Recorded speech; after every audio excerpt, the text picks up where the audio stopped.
Hello guys, welcome back to our channel. ఈరోజు మన ఛానల్లో రెసిపీ వచ్చేసి ముద్దపప్పు కాంబినేషన్తో తినే సింపుల్గా చారు ఎలా తయారు చేసుకోవాలో చూద్దాం. Let's start. ముందుగా స్టవ్ మీద కడాయి పెట్టి 2 టేబుల్ స్పూన్ల ఆయిల్ వేసుకొని సన్నగా తరిగిన ఒక ఉల్లిపాయని వేసి బాగా ఫ్రై చేసుకోవాలి.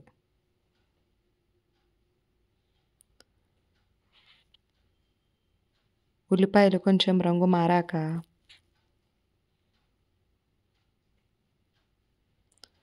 మెంతులు, ఆవాలు, జీలకర్ర,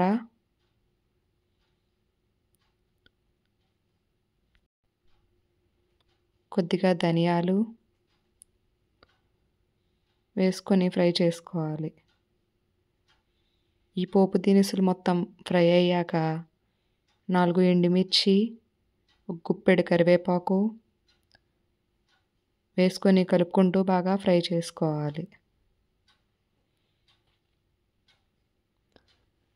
తాలింపు మొత్తం బాగా ఫ్రై అవ్వనివ్వాలి.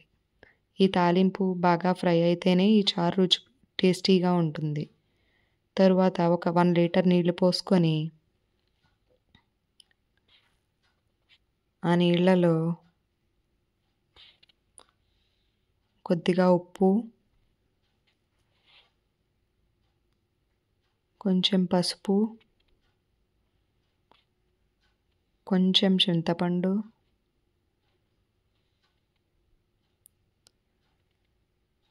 ఒక చిన్న బెల్లం ముక్క,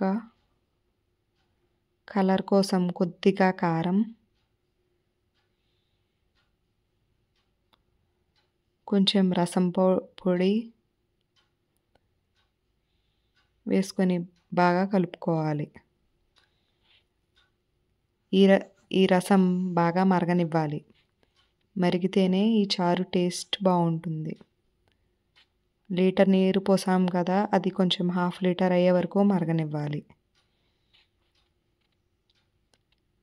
బాగా మరిగిన తర్వాత స్టవ్ ఆఫ్ చేసుకుంటే ఈజీగా టేస్టీగా ఉండే చారు రెడీ అవుతుంది.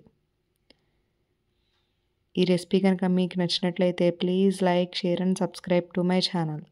Thank you.